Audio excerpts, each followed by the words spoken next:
Assalamu alaikum dear students. My name is Sabah and I am here to teach you physics class 9. आज हम study करेंगे chapter number 1 की exercise के numericals, जिनमें से सबसे पहला न्यूमेरिकल है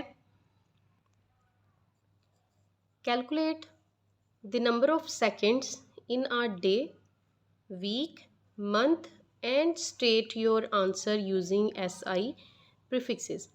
यानी आपने कैलकुलेट क्या करना है, आपने नंबर ऑफ सेकंड्स जो है वो मालूम करने हैं कि एक दिन में कितने होते हैं, एक वीक के टोटल जो है वो सेकंड्स कितने होते हैं, एक मंथ में जो है वो सेकंड्स कितने होते हैं, एंड स्टेट योर आंसर। और जो आपका आंसर आएगा डे, वीक और मंथ का, उसको आपने जो है वो प्रीफिक्सेस को इस्तेमाल करते हुए अपना आंसर जो है वो आपने बयान करना है। प्रीफिक्सेस बेटा क्या होती हैं कि अगर आपके पास कोई भी ऐसे यूनिट है और उस ऐसे यूनिट से पहले अगर कोई वर्ड लेटर आप इस्तेमाल कर रहे होते हैं तो वो होती हैं प्रीफिक्सेस। प्रीफिक्सेस के लिए जो है आपकी बुक के अंदर चैप्टर नंबर 1 में टेबल 1.4 है, वो दिया गया है। वो आपने जो है वो देख लेना है कि यहाँ पे मुख्तलिफ़ किस्म के जो हैं प्रीफिक्सेस हैं, उनके सिंबल बयान किए हुए, उनकी पावर्स बताई हुई हैं कि वो प्रीफिक्सेस जो हैं वो 10 की किस पावर के इक्वल होती हैं।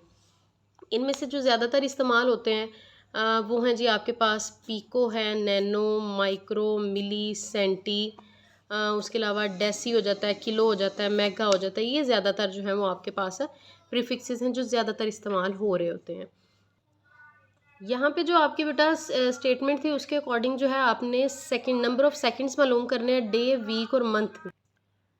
अच्छा जी, न्यूमेरिकल्स में बेटा पहला न्यूमेरिकल था, आपने कैलकुलेट करना था जी नंबर ऑफ़ सेकंड्स को। 3 बताए गए थे, डे में, वीक में और मंथ में। सबसे पहले नंबर पे हम जो है मालूम करेंगे number of seconds in a day. एक दिन में जो है वो कितने सेकंड्स होते हैं। सॉल्यूशन में आप देखेंगे वन डे बेटा इक्वल होता है, एक दिन में कितने घंटे हैं, 24 आवर्स हैं। और 24 आवर्स में आगे जो है यानी कि 1 आवर के अंदर 60 मिनट्स हैं। और मिनट्स की अगर बात कीजिए तो एक मिनट के अंदर 60 सेकंड्स है। आपने डायरेक्टली यानी कि डे के अंदर, एक पूरे दिन के अंदर सेकंड्स को जो है मालूम करना है। तो आप क्या करेंगे, आप सबसे पहले नंबर पे एक दिन के अंदर देखेंगे कि कितने घंटे होते हैं, 24 घंटे होते हैं। उसके बाद देखेंगे कि घंटों में से मिनट का रिलेशन निकालेंगे कि एक घंटे के अंदर कितने मिनट्स होते हैं, 60 मिनट्स। और एक मिनट के अंदर कितने सेकंड्स होते हैं, 60 सेकंड्स। इन सारी जो वैल्यूज़ हैं इनको आप मल्टीप्लाई कर दें। 24 आवर्स को 60 मिनट्स और 60 मिनट्स को 60 सेकंड के साथ मल्टीप्लाई करें। Your answer will be 86400 second. अब उन्होंने हमसे ये कहा था कि आपके पास जो आंसर आएगा उसको आपने प्रीफिक्सेस में बयान करना है। प्रीफिक्सेस से मुराद ये है कि आप उनको पहले 10 की पावर्स में लेके आएंगे बेटा। 10 की पावर्स में अगर आप लेके आते हैं तो आप यहाँ पे अगर आपके पास जो भी वैल्यू है जिसके अंदर जो है वो पॉइंट नहीं होता तो उसका पॉइंट कहाँ पे होता है, उसकी बिल्कुल एंड पे मौजूद होता है। यहाँ पे आप जो है वो पॉइंट मौजूद है, इस पॉइंट को आप उठाएं 1 2 3, इस पोजीशन पे आप जो है वो पॉइंट को अगर लेके जा रहे हैं तो आपका जो है वो नेक्स्ट जो है वो क्या हो जाएगा, 86 पॉइंट। यहाँ पे पॉइंट आप लेके आए हैं 4 मल्टीप्लाई कितने डिजिट्स जो हैं वो आप आगे वैल्यूज़ ले गए हैं 1 2 एंड 3, तो 10 की पावर आ जाएगा 3 सेकेंड। अब ये आपके पास आ गया 86.4 इंटू 10 की पावर 3 सेकेंड। प्रीफिक्सेस वाले टेबल में अगर आप बेटा देखें तो वहाँ पे ये जो किलो है, किलो की वैल्यू देखें लिखी हुई है 10 की पावर 3। इसका मतलब है कि 10 की पावर 3 की जगह आप जो प्रीफिक्सेस इस्तेमाल करेंगे इनमें से वो होगा किलो। जैसा कि अभी हमने देखा कि किलो जो है वो इक्वल होता है 10 की पावर 3 के, तो हम इस 10 की पावर 3 की बजाय यहाँ पे लिख देंगे 86.4 और 10 की पावर 3 की बजाय किलो सेकेंड। तो प्रीफिक्सेस में अगर आप इसको रिप्रेजेंट करें तो एक दिन के अंदर 86.4 किलो सेकेंड जो है वो मौजूद होते हैं। और अगर सिंपली आपसे पूछा जाता है कि सिर्फ सेकंड्स में बता दें तो आप इस फॉर्म में भी लिख सकते थे, इस फॉर्म में भी लिख सकते थे कि इतने सेकंड जो है वो एक दिन के अंदर मौजूद होते हैं। और अगर प्रीफिक्सेस में स्पेसिफिकली पूछा गया तो आप क्या करेंगे, आप उसको 10 की पावर्स में लेके जाएंगे और उस 10 की पावर की वैल्यू जो है प्रीफिक्सेस टेबल में आपको बेटा याद होनी चाहिए। 10 की पावर 3 जैसे यहाँ पे आया तो 10 की पावर 3 हमें पता है कि वो किलो के इक्वल है, तो हम इसकी बजाय लिख देंगे किलो। तो प्रीफिक्सेस में इसका आंसर आया 86.4 किलो सेकेंड। अच्छा जी, नेक्स्ट जो है वो इसी न्यूमेरिकल का सेकंड पार्ट था कि नंबर ऑफ सेकंड्स आपने मालूम करने इन आ वीक, एक पूरे हफ्ते में। अच्छा जी, 1 वीक में सोल्यूशन में हम बेटा लिखेंगे 1 वीक यानी एक हफ्ते के अंदर जो है वो सेकंड्स मालूम करने हैं। तो एक हफ्ते के अंदर सबसे पहले नंबर पे तो आ जाएंगे डेज़, दिन कितने हैं। 7 डेज़ हैं, ठीक है। एक हफ्ते में 7 दिन हैं। एक दिन में कितने घंटे हैं? 24 घंटे हैं। एक घंटे में 60 मिनट हैं और एक मिनट के अंदर 60 सेकंड है, ठीक है। तो आपने पूरे वीक से स्मॉलर डिविजन्स की तरफ जाते जाना है और सेकंड तक आपने पहुंचना है। एक वीक में 7 डेज़, डेज़ के बाद आ जाते हैं कि एक दिन में घंटे कितने थे? 24 घंटे। फिर घंटों में आता है मिनट, तो एक घंटे में कितने मिनट होते हैं? 60 मिनट।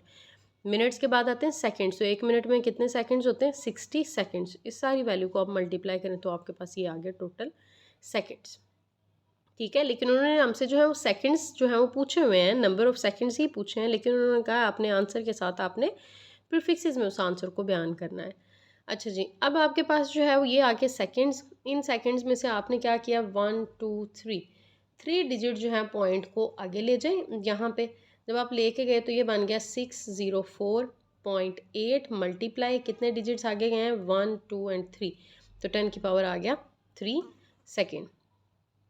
और जैसे कि हमने अभी प्रीवियस जो है वो इसके इसी के ए पार्ट में पढ़ा कि एज के इज इक्वल टू, यानी कि किलो इक्वल होता है 10 की पावर 3 के, तो यहाँ पे भी हम लिखेंगे 604.8, 10 की पावर 3 की जगह लगेगा किलो सेकेंड, ठीक है।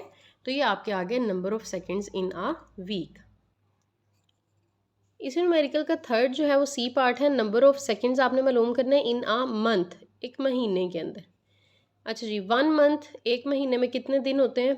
30 डेज़ हैं। जैसे 1 वीक में आपने पढ़ा था 7 डेज़ है, सेम उसी तरह 1 मंथ में आ जाएगा, डेज़ आ जाएंगे 30 डेज़। एक दिन में 24 घंटे, 24 घंटों में से आप देखेंगे कि एक घंटे के अंदर 60 मिनट होते हैं और एक मिनट के अंदर 60 सेकेंड होते हैं। इन सारी वैल्यूज़ को मल्टीप्लाई किया, the answer will be 259,2000 second. अब आपने क्या करना है? अब आपने इसको जो है वो क्या, कहाँ पे लेके जाना है? आप मैक्सिमम जो है वो इसको 1 2 3 4 5 6, अगर आप इस पॉइंट को यहाँ तक लेके जाते हैं तो आपका जो नेक्स्ट जो है वो वैल्यू आएगी 2 पॉइंट, क्योंकि पॉइंट आप यहाँ पे लेके आए हैं। 592 मल्टीप्लाई कितने डिजिट्स आगे गया है? 1 2 3 4 5 एंड 6, तो वो आ जाएगी आपकी 10 की पावर 6 सेकेंड। 10 की पावर 6 सेकेंड जो है प्रीफिक्सेस टेबल के अकॉर्डिंग बेटा अगर आप देखते हैं तो यहाँ पे आपके पास ये है 10 की पावर 6, और 10 की पावर 6 को अगर आप देखें तो ये किसके इक्वल है? मेगा के। तो 10 की पावर 6 की जगह जो है वो आप क्या लिख सकते हैं? मेगा। जैसा कि हमने जो है वो भी प्रीफिक्सेस टेबल में देखा कि 10 की पावर जो 6 होता है वो इक्वल होता है मेगा के, तो आप लिख सकते हैं 2.592 और इसकी बजाय mega seconds. Okay, the answer will be 2.592 mega second.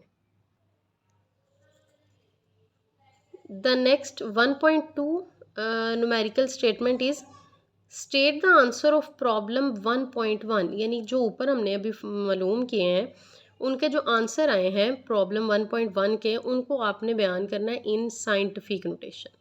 Scientific notation में आपने जो है उसको बयान करना है, उसको यानी कि आपने आंसर जो है वो साइंटिफिक नोटेशन में लिखने हैं। साइंटिफिक नोटेशन से मुराद है बेटा कि आपने जो वैल्यू आपके पास होगी आपने उसको जो है वो 10 की पावर्स में लिखना होता है, और पॉइंट को आपने मूव करवाना होता है वहाँ तक जहाँ पे आपका पहला नॉन ज़ीरो डिजिट आता है, वहाँ तक आपने जो है वो अपने पॉइंट को मूव करवाना होता है। अच्छा जी, तो हमने साइंटिफिक नोटेशन को बेटा जो है वो एक तो 10 की पावर्स में लिखना होता है, और पॉइंट को हमने मूव करवाना होता है first non zero significant digit के पास, ठीक है। जैसे कि यहाँ पे आपके पास जो है वो जो आपका पहला क्वेश्चन था उसमें सेकंड्स की अगर बात की जाए तो आपके पास सेकंड्स कितने आ रहे थे? 86400 सेकंड्स। सेकंड्स हमने जो है वो कैसे मालूम किए थे कि अगर आपके पास जो है वो एक दिन था तो आपने क्या किया, एक दिन में देखे टोटल जो है वो कितने घंटे होते हैं? 24 आवर्स, यानी कि 24 घंटे होते हैं। फिर घंटे के अंदर मिनट और मिनट के अंदर आपने सेकंड्स जो हैं वो 60 और 60 उनको मल्टीप्लाई किया था, तो आपके इतने टोटल सेकंड्स आ गए थे। अब इन सेकंड्स को आपने साइंटिफिक नोटेशन में लिखना है, तो साइंटिफिक नोटेशन से मुराद ये है कि इनके दरमियान में कहीं पे पॉइंट नहीं है, तो इसका मतलब है इसका पॉइंट होगा बिल्कुल एंड पे। अब यहाँ से आपने पॉइंट को मूव करवाना है कहाँ पे? वो वाली वैल्यू जो कि सबसे पहली, यानी कि जब आपकी वैल्यू जो है वो सबसे छोटी, जो आपके पास जो है साइंटिफिक नोटेशन में क्या भी मैंने कहा कि आपके पास जो पॉइंट है यानी जो डेसिमल है वो कहाँ पे होना चाहिए, वो first non zero significant digit जो है उसके बाद होना चाहिए आपका डेसिमल, यानी आपका पॉइंट। अब यहाँ से अगर आप मूव करवाते हैं तो यहाँ से आप मूव करवाते हुए जाएंगे 1 2 3 4, यानी कि यहाँ से आप 1, उसके बाद 2 3 एंड 4 जो है वो डिजिट्स आप जा रहे हैं आगे, और उसके बाद ये आपका यहाँ पे ये आ गया है जी नॉन ज़ीरो सिग्निफिकेंट डिजिट आ गया। यहाँ पे आप पॉइंट ले जाएंगे तो आपका आंसर आएगा 8.64 मल्टीप्लाई 10 की पावर कितने डिजिट्स आप आगे लेके गए हैं 4, तो 10 की पावर 4 सेकेंड आ जाएगा। नेक्स्ट आपके सेकंड आ रहे थे जी, ये आपके पास वैल्यू है, ठीक है, ये वाली वैल्यू जो है ये आपके पास सेकंड्स आ रहे थे। इसमें भी आपने क्या करना है, पॉइंट को यानी कि डेसिमल को मूव करवाना है first non zero significant digit के पास, जो कि आपका है 6। जब आप डेसिमल को यहाँ पे मूव करवाएंगे तो आंसर क्या आएगा 6.048 मल्टीप्लाई कितने डिजिट्स गए आगे, यहाँ पे आपके पास है 1 2 3 4 एंड 5, तो 10 की पावर आ जाएगा 5। नेक्स्ट था आपका ये वाली वैल्यू, और इस वैल्यू में भी आपने क्या करना है, आपने ज़ीरो जो आपका डेसिमल यानी कि आपका पॉइंट है वो बिल्कुल एंड पे है, तो यहाँ से आप इसको मूव करवाएंगे first non zero significant digit के पास, जो कि है आपका 2। इसके बाद आपका जो है वो पॉइंट आएगा। अच्छा जी, यहाँ पे जब आप मूव करवाएंगे तो आंसर विल बी 2.592 मल्टीप्लाई कितने डिजिट जो है वो आपके आगे गए 1 2 3 4 5 एंड 6, तो ये आ जाएगा 10 की पावर 6 सेकेंड। तो ये आपने क्या लिखा है, इसको साइंटिफिक नोटेशन में जो है इनको लिखा है। द नेक्स्ट न्यूमेरिकल इज 1.3, जो कि है जी सॉल्व द फॉलोइंग एडिशन और subtraction, state your answers in scientific notation. यानी उन्होंने ए और बी दो पार्ट दिए हैं, उन दोनों पार्ट्स के बारे में ये कहा गया है कि इनको एडिशन या सब्ट्रैक्शन जो है वो इनकी होगी, और एडिशन और सब्ट्रैक्शन करने के बाद जो आपका आंसर आएगा उसको आपने साइंटिफिक नोटेशन में बयान करना है। ये आपके पास जो है वो दो ए और बी पार्ट बताए गए हैं। यानी ए में आपके पास ये है 4 मल्टीप्लाई 10 की पावर -4 किलोग्राम प्लस 3 इंटू 10 की पावर -5 किलोग्राम। ये आपके पास ए पार्ट है, इसको सॉल्व क्या करना था, इनको एडिशन या सब्ट्रैक्शन जो भी दिया गया है इनमें से वो एडिशन और सब्ट्रैक्शन के ज़रिए इसको सॉल्व करेंगे, और जो आंसर आपका आएगा उसको आप साइंटिफिक नोटेशन में स्टेट करेंगे। ओके ओके, क्वेश्चन है बेटा आपका 4 इंटू 10 की पावर -4 किलोग्राम प्लस 3 इंटू 10 की पावर -5 किलोग्राम। अच्छा जी, हमने इसको क्या करना है, ये प्लस हो रहा है, जो इनके पास ये 10 की पावर्स हैं ये एक में -4 है, एक में -5 है। हम कोशिश करेंगे कि जो छोटी वाली वैल्यू है उसकी तरफ जो है वो वैल्यू को यानी कि पावर जो 10 की पावर्स हैं उसको लेके जाएं। जैसे ये -4 है, ये -5 है, तो हम इसको -4 बनाने की कोशिश करेंगे। कैसे करेंगे कि आप जो है वो डेसिमल यानी पॉइंट को मूव करवाएंगे। आपके पास वैल्यू है जी 3 मल्टीप्लाई 10 की पावर -5 है, ठीक है। आप जब पॉइंट को जो है वो मूव करवाते हैं कहाँ से, from right to the left, तो जब राइट से लेफ़्ट की तरफ पॉइंट जा रहा होता है तो उस टाइम क्या होता है, उस टाइम आपकी वैल्यू जो है वो आती है पॉजिटिव में, ठीक है। जब भी डेसिमल को मूव करवाया जाता है from right to the left तो 10 की पावर हमेशा आएगी पॉजिटिव। अब यहाँ पे आपके पास 3 मल्टीप्लाई आपने पॉइंट यहाँ पे था, पॉइंट को आपने मूव करवाया है यहाँ पे, इस जगह पे आपका पॉइंट यहाँ पे आ गया, आपने कितने डिजिट जो है वो आगे की तरफ मूव करवाया, एक डिजिट, तो 10 की पावर आ जाएगी किस में, प्लस में 1, क्योंकि आप राइट से लेफ्ट में जा रहे हैं तो पावर्स किस में आती हैं, प्लस में आती हैं। मल्टीप्लाई ये वाला 10 की पावर -5 इसी तरह, ठीक है। तो आपका क्या लिखा जाएगा, ये आपकी इसी तरह जो है वो वैल्यू आ जाएगी 4 इंटू 10 की पावर -4 किलोग्राम प्लस ये आपका क्या हो गया है, ये आपका 3 की बजाय हो गया 0.3, क्योंकि आप एक डेसिमल जो है पॉइंट आगे लेके गए हैं। मल्टीप्लाई आपके पास एक आया था 10 की पावर 1 जो कि आप पॉइंट को मूव करवा के लेके गए हैं वो वाला, और बाकी आपका सेम उसी तरह 10 की पावर -5, वो आपने बेस सेम है तो आप उनकी पावर्स को क्या करेंगे, प्लस कर देंगे, क्योंकि ये मल्टीप्लाई हो रही है।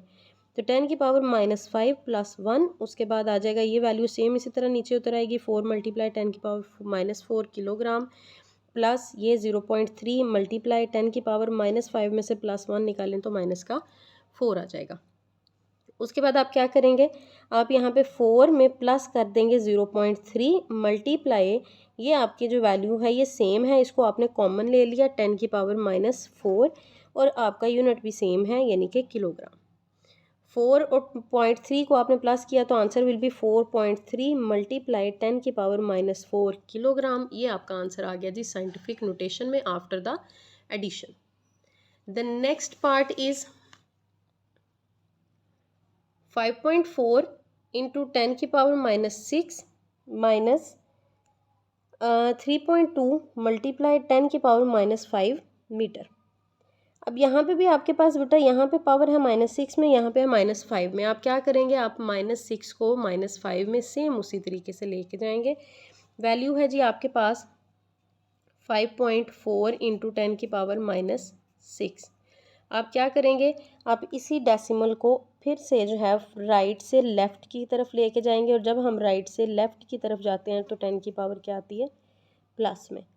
0.54 इंटू कितने पॉइंट, कितने डिजिट आप आगे लेके गए हैं पॉइंट को, वो है 1 +1 मल्टीप्लाई 10 की पावर -6। यहाँ पे भी सेम इसी तरह, ये जो आपका आया 0.54 ये आपका आ गया जी यहाँ पे 0.54 इंटू 10 की पावर -6 इसी तरह, और कितने डिजिट आके गया था 1, तो 10 की पावर आ गया 1 -3.2 इंटू 10 की पावर -5 मीटर, सेम उसी तरह ऐसे। फिर उसके बाद ये वैल्यू ऐसे ही आ जाएगी, -6 और +1 जो है ये लिखे जाएंगे, यानी बेस सेम है, उस ऊपर जो पावर्स हैं वो प्लस हो गई। तो उसके बाद -3.2 मल्टीप्लाई 10 की पावर -5 मीटर। फिर से वैल्यू आप लिखेंगे 0.54 इंटू 10 की पावर, ये -6 में से +1 निकालें तो ये हो गया जी -1 -5 -3.2 इंटू 10 की पावर -5 मीटर। अब यहाँ पे देखें 10 की पावर -5 10 की पावर -5 सेम है, इनको आप कॉमन ले लें। कॉमन लेने के साथ ही जो बाकी इसके साथ वैल्यूज़ थी 0.54 -3.2 और आपने ब्रैकेट में लिखी, इनको माइनस करेंगे तो आपका आंसर आएगा जी -2.66 इंटू ये वाला 10 की power -5 metre. If you are new, then subscribe the channel.